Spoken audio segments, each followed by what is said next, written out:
All right, here we go on a Saturday night. Welcome into Four Verts. My name is Harrison Graham. We talk NFL and college football every single day here on this show. Hit that subscribe button if you are a football fan. 100% free content on a daily basis. All right, let's get into a little college football week 4 reaction here on Four Verts. We got the late night games going on right now. USC and Michigan State just kicked off, a couple other games as well, but the majority of the big games are in the books. I got 5 games in particular I'm going to focus on here tonight.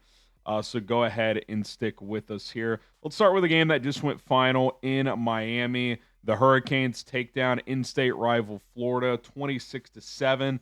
This game was 13-0 at the half and 13-7 early midway through the fourth quarter. Florida's defense kept them in this game for a long time. Carson Beck did not have his best game, but at the end of the day, the Hurricanes defense was too much once again for DJ Lagway, who had another tough go of it. He threw for 61 yards on 12 of 23 passing. Second straight game where he really struggled, through 5 picks last week against LSU. Tonight, it almost felt like he was just, scared to make a mistake. Don't get me wrong, Miami's defense is excellent, but it was almost like, I'm just going to dump it off or take sacks so I don't throw interceptions. And while Carson Beck, 17 of 30, $160 and a pick, certainly not great, good enough. And Mark Fletcher and CharMar Brown combined for over 180 rushing yards and 3 touchdowns. So good win for the Canes, who improved to 4-0. Now they have their bye week, and they are on a collision course to play Florida State in 2 weeks. That's going to be fantastic. Winner of that game kind of enters the driver's seat, at least the early season driver's seat in the ACC. So big win for Miami. Obviously for Florida, the Billy Napier hot seat rumors are going to continue. They got Texas in 2 weeks. That's going to be a tough challenge. Arch Manning looked a little bit better today. Granted, against Sam Houston State, but we'll see how that goes in a couple of weeks. But you could see in-season firing for Napier if this continues, because their schedule's not easing up, and L's are probably going to continue to rack up. So we'll see how that ends up going. All right, sneakily a huge game in the Big Ten, Indiana, Illinois, and on paper, this looked to be a pretty good one. Illinois, the higher-ranked team, but at Indiana, kind of made it a toss-up. Not quite. How about 63-10 Hoosiers? Hoosier daddy, more like it. Jesus. Fernando Mendoza, if you don't know the name, learn it. Probably future first-round pick Fernando Mendoza. 21 of 23, 267, 5 big ones, 5 touchdowns for the Hoosiers quarterback, the Cal transfer. He was fantastic. He's entered the Heisman race. Indiana, just like last year, right back into the college football playoff race. And again, the reason this was a big game was because the winner of this game, they both had fairly reasonable schedules. You look at Indiana the rest of the way. At Iowa next week, at Oregon after that. That'll be a tough one. But you got Michigan State, UCLA at home. At Maryland, who crushed Wisconsin today. Maybe that's a sneaky tough game. At Penn State is tough, but then Wisconsin at home, and then at Purdue to finish up. So at Oregon, at Maryland, at Penn State. If you go 1-2 in those 3 games, if you're Indiana, and finish 10-2, you're probably in. I think a 10-2 Big Ten team is probably making the college football playoffs, certainly if they go 11-1. So this is a massive win for Curt Cignetti's group. And listen, I kind of gave them shit last year in the playoff game for the way he coached. It kind of felt like he coached scared despite being a big underdog. I think they're better this year than they were last year. Mendoza's an upgrade over Curtis Rourke. Their defense is physical. I mean, Luke Altmaier, a veteran quarterback for Illinois, under siege all night long. That was an impressive performance from Indiana. 63-10.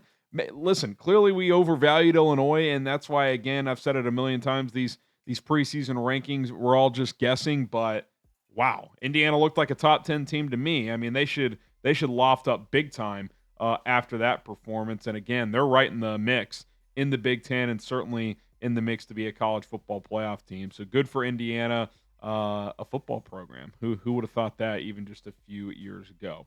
All right, big SEC clash as Jackson Arnold returned to Norman as Auburn's quarterback to take on the Sooners. Oklahoma survives 24-17. Auburn actually took a 17-16 lead in the fourth quarter before John Mateer drove the boys down and retook the lead 22-17. Didn't get the two-point conversion, but then sacked Arnold a couple more times, including a safety to make it 24-17 final. Jackson Arnold sacked 10 times in his return against his former team. John Mateer, Heisman favorite, I would say right now, 300 total yards and 2 touchdowns.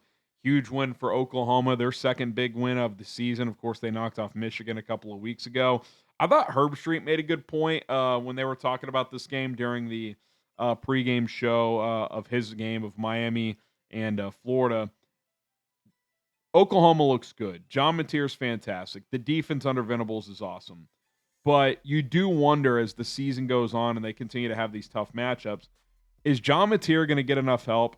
He led them again in rushing today. Their running backs aren't producing much. Like, he's having to be like a Tim Tebow type where he just carries the load.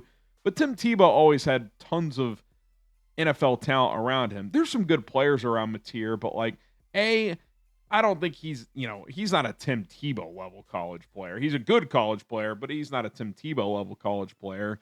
And B, he doesn't have quite the skill talent around him that Tebow had. So, I look at this and I just wonder, playing in the SEC, taking these hits, is he going to make it through this season? Can he carry Oklahoma to the college football playoff or even an SEC championship without getting consistent help around him? I think they're going to have to find a couple of guys step up. I don't know who that is, but it looks good right now. I think OU is a clear top 5 team based on just resume and what they've done so far this year.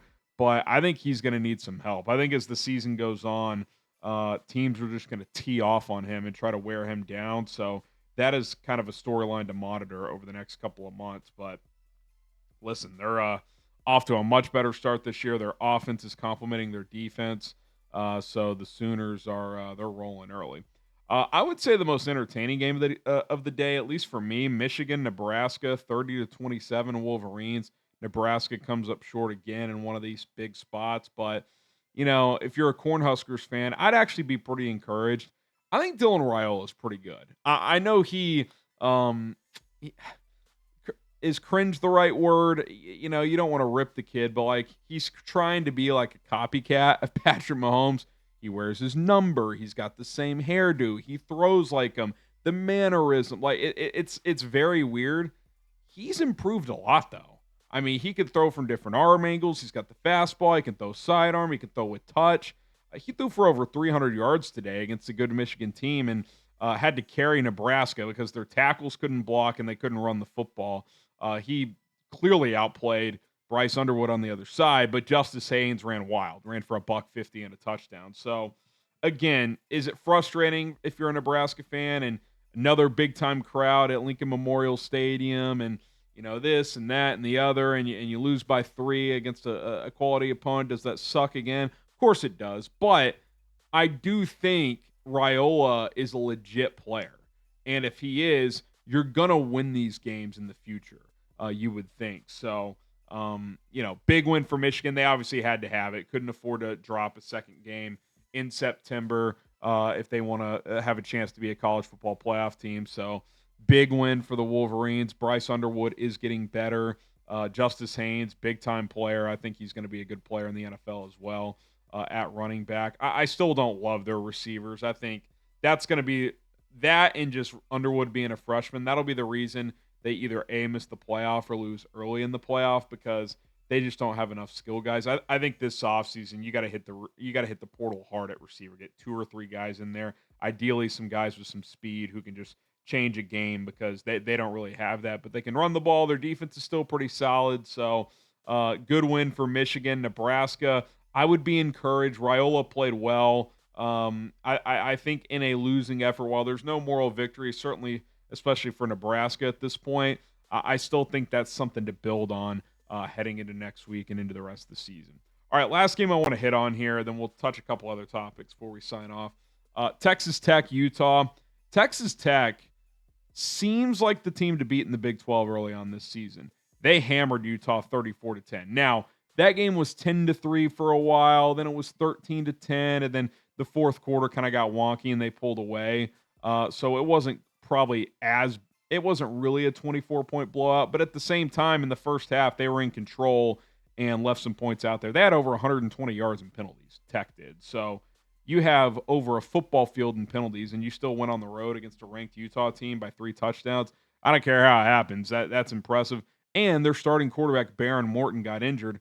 However, Will Hammond, who they're very high on and played a little bit last year when he redshirted, dual threat guy, can run. Baron Morton doesn't move that much.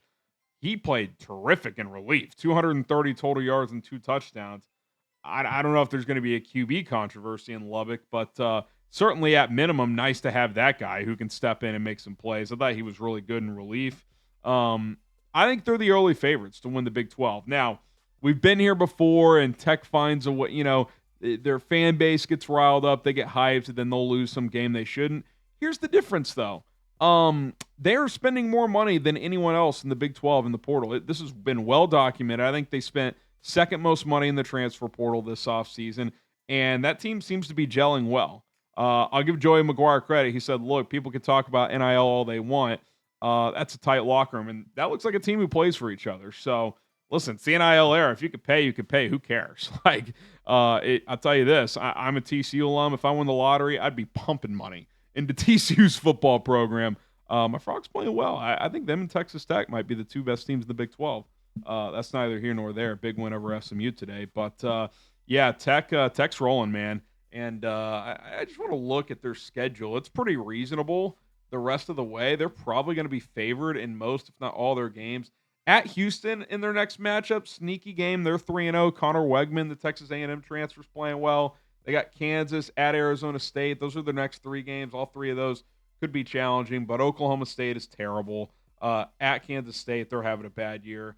BYU at home, UCF at home, at West Virginia. I mean, they're probably favored the rest of the way. Now, do I think they're going to go 12-0?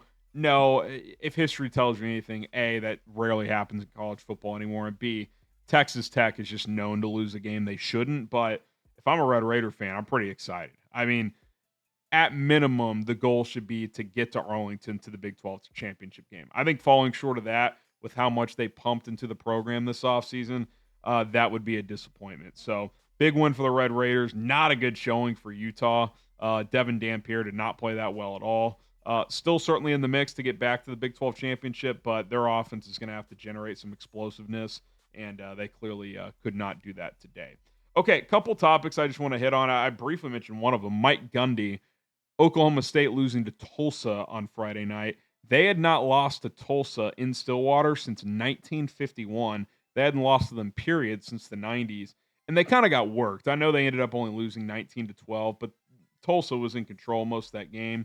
They already gave Gundy a pay cut and reduced his buyout this offseason. He, of course, played there. He's a legend there. He is that program. It's very similar to Gary Patterson at TCU, where I went to school. You guys know that. Gary had a statue on campus, and they fired him 4 years ago. And it was awkward, and it was weird. And listen, time heals all wounds. Today, they inducted him into the Hall of Fame. He was honored at halftime. So, time can heal these things if they're forced to fire Mike Gundy. I'm not saying you do it in the middle of the season, but they should have done it this past offseason. They didn't. They took a half measure, reduced his salary, reduced his his buyout, etc. He agreed to those things. He's just not built for the modern college football. We'll get to Dabo Swinney in a minute. I don't think he is either, but Gundy hates NIL. He hates the portal. And listen, you don't have to like those things. Nick Saban didn't like him. He got out. But Saban was adjusting for a few years, and at least, while he wasn't dominating anymore, he still had Bama in a really good place. Then he ultimately just decided this isn't for me anymore. He's in his 70s, whatever. Gundy, it's not an energy issue. He just doesn't want to adapt. They're getting smoked. You watch them play, it's like they're getting pushed around by Tulsa. They just don't have the players to compete in this landscape. So Oklahoma State's going to have to make some tough decisions, and they're going to have to make them soon. Can you convince Gundy to just kind of mutually say, hey, this is my last season, and maybe he can take on some kind of senior advisor role. TCU kind of tried to do that with Gary. He didn't want to because he thought he still had his coaching days ahead of him. That didn't really end up being the case. But, yeah, that's not a great situation. And then Dabo Swinney on a much higher, level because obviously he's won a couple of national championships. Even last year, Clemson was in the college football playoff. They got smoked by Syracuse today. They're 1-3. And then Dabo after the game, why are we held to different standards than these other programs? Dabo, you've won national championships. The standard gets raised when you say that. This isn't about you versus insert program. And by the way, what are they saying about Alabama right now? That Kalen DeBoer is not the guy. This is the reality. This is a result of his own success. He's reached the mountaintop, and now they're losing to effing Syracuse, and he's bitching to the media. It's like, dude, you won't embrace the portal. You don't want to embrace NIL. Okay, you had a talented team coming back. Hell, I picked you to win the ACC and be a top 4 seed in the playoff. I was hesitant to do it, but I did. And Cade Klubnik doesn't look good. The offense is puttering. The defense that has multiple first-round picks can't stop a nosebleed. So it's not only you're not willing to adapt in this landscape, your team you have this year that is talented is underachieving. Welcome to life, dude. You're in the spotlight. You're expected to win. You have a lot of talent, and you're getting crushed. You're just getting crushed. He said last week, if they want to get rid of me, if they're tired of winning, dude, you just lost to Syracuse, man. You lost to Georgia Tech last week. I know both those teams, aren't jokes of programs anymore, but, are you? I don't want to call Dabo a joke, but he's certainly not a dominant force anymore. Even last year, that playoff appearance was kind of fake. I mean, they backed their way in by winning the ACC. So I don't know. It's weird when you have a legend of his caliber, of Mike Gundy's caliber. Like, what do you do? But it's either adapt or die, and these guys don't want to adapt. They want to do it their way. And listen, when you do it something your way for years, decades, and it works, and then for a few years it stops working, you're like, well, why would I change my process just because a couple of down years? Well, because these couple of down years is when the sport has drastically changed. And so, I don't know. If I'm a fan of those programs, especially Oklahoma State, it's like, Gundy's got to go. Clemson, it's like, okay, we were in the playoff last year. Let's see how the rest of this year goes. I'd be willing to give, Dabo an offseason to figure it out. Maybe you convince him to adapt a little bit, make some changes on the staff. Okay, let's see if he can jumpstart this thing next year. But, man, they were not even close today. Not even close at home against Syracuse. I get it. This isn't 2-10 Syracuse anymore, but still. Fran Brown doing a great job, by the way. All right, that's it for me. NFL Sunday tomorrow. We'll have something for you guys after Sunday Night Football, so be sure to rock and roll with us. Hit that subscribe button on the way out. Appreciate you. See you guys tomorrow.